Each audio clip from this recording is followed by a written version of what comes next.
कुछ समय से भारत और चीन के बीच गतिरोध जारी है। इस बीच भारत के नेपाल के साथ रिश्तों में भी खटास देखने को मिली। नेपाल लगातार भारत पर आक्रामक रुख अख्तियार करता नजर आया, लेकिन अब दोनों देशों के बीच कड़वाहट दूर करने की पेशकश की जा रही है। एक रिपोर्ट देखिए। भारत और नेपाल के बीच रिश्ते बेहतर बनाने की कोशिश अब और भी तेज हो गई है। दरअसल सीमा विवाद के बाद पहली बार भारतीय सेना प्रमुख जनरल MM नरवणे नेपाल जाएंगे। उनका ये दौरा अगले महीने होगा। फिलहाल इसकी तारीख अभी तय नहीं हुई है। नेपाल आर्मी ने इस बारे में कहा कि उनके दौरे को नेपाल सरकार ने 3 फरवरी को ही मंजूरी दे दी थी, लेकिन दोनों देशों में लॉकडाउन की वजह से ये टाल दिया गया।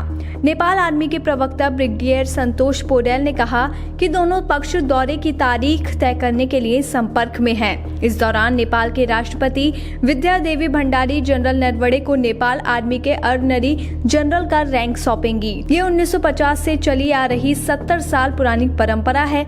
इसके तहत दोनों देश एक दूसरे के सैन्य प्रमुखों को ऑर्डिनरी रैंक सौंपते हैं। आपको बता दें कि नेपाल और भारत के बीच इस साल मई से ही तनाव है। ऐसे में जनरल नरवणे का नेपाल दौरा बेहद अहम माना जा रहा है। जनरल नरवणे ने मई में कहा था कि नेपाल किसी दूसरे देश की शह पर सीमा विवाद का मुद्दा उठा रहा है। लिपू लेक से मानसरोवर के बीच बनाई गई भारतीय सड़क पर सवाल खड़े कर रहा है। उन्होंने चीन का नाम तो नहीं लिया, लेकिन नेपाल ने उनके इस बयान पर नाराजगी जाहिर की थी। नेपाल के रक्षा मंत्री ईश्वर पोखरेल ने जनरल नरवणे के इस बयान को अपमानजनक बताया था। कहा था कि भारत नेपाल के इतिहास, सामाजिक विशेषताओं और आजादी को नजरअंदाज कर रहा है। वहीं हाल ही के कुछ महीने में दोनों देशों के बीच रिश्ते बेहतर बनाने के लिए कई पहल हुई हैं। अगस्त में नेपाल के प्रधानमंत्री KP शर्मा ओली ने प्रधानमंत्री नरेंद्र मोदी को फोन किया था। ओली ने मोदी और भारत की जनता को 74वें स्वतंत्रता दिवस की बधाई दी थी। दोनों नेताओं के बीच आपसी सहयोग के मुद्दे पर भी बातचीत हुई थी।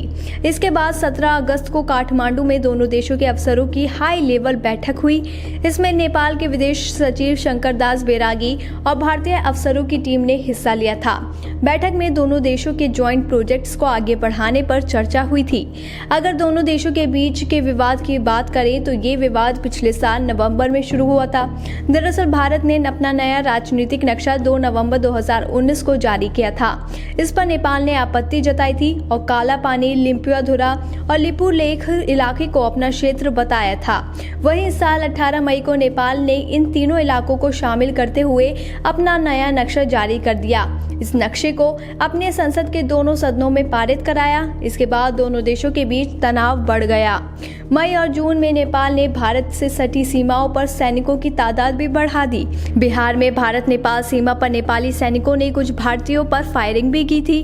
खैर, अब दोनों देशों के बीच रिश्ते सुधारने की पहल तो की जा रही है। अब देखना होगा कि भारत और नेपाल का रिश्ता पहले की तरह बन पाता है या नहीं। BBPN की रिपोर्ट। ताज़ा खबरों के लिए बने रहिए BBPN नेटवर्क के साथ, क्योंकि यहाँ आपको खबरें मिलेंगी नए भारत की। हमारे साथ बने रहने के लिए हमारे चैनल को सब्सक्राइब करें और शेयर करना बिल्कुल ना भूलें।